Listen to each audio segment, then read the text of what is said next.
or the man that you know you'll give everything in your heart for.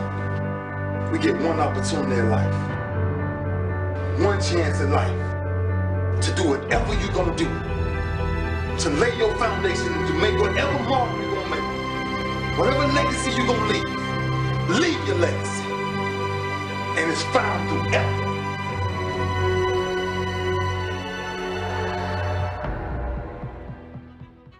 You gonna be a football player when you grow up? Today is the best day of your life.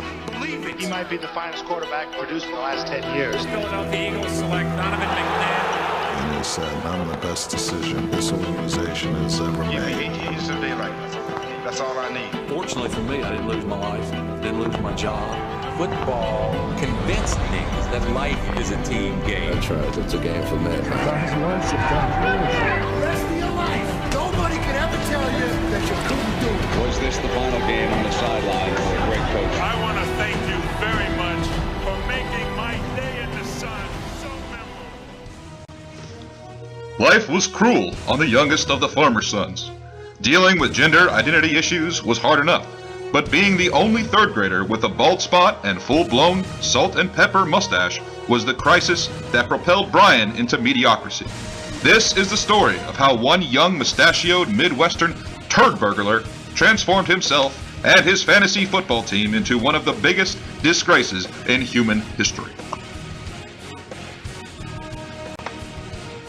Being born with a Swiffer Sweeper snot mop had its advantages. Brian soon learned that his flavor saver could save mother's milk for extra snack time protein. While this would benefit his growth spurts in the short term, his eating habits would soon lead to frequent meals consisting of McDonald's Fish Max and bowls of butter. ESPN's lead correspondent on all mustache-related matters was asked to comment on Brian's nose fro. Oh, I saw that. It did not look good. Looked like his upper lip was caked in a mixture of liquid dog crap and cocaine.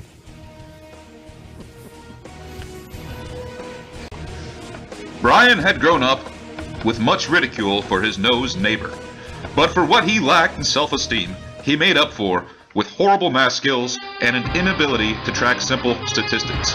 Case in point, Toby Gerhardt. Brian has consistently started Toby Gerhardt in every game, even though he has yet to score a single fantasy point. Brian believes that Gerhardt's lack of production will somehow distract the world from Brian's horrible facial ferret. Toby Gerhardt and mustaches might make Brian happy, and one thing we do know is... And let's face it, all the great NFL quarterbacks have had mustaches. Joe Namath, Jeff Hostetler, Jeff George, Randall Cunningham, Mark Malone, Colt McCoy, Burt Reynolds, the guy from Barney Miller, Mike Farrell from MASH. The list goes on and on. You look like a succulent baby lamb, okay? One thing we do know is that it does not matter by how many points Brian will lose next week, for he will always be remembered as the Mustachioed Moron. This is Dirty Randy, signing off for A Fantasy Football Life. Good night.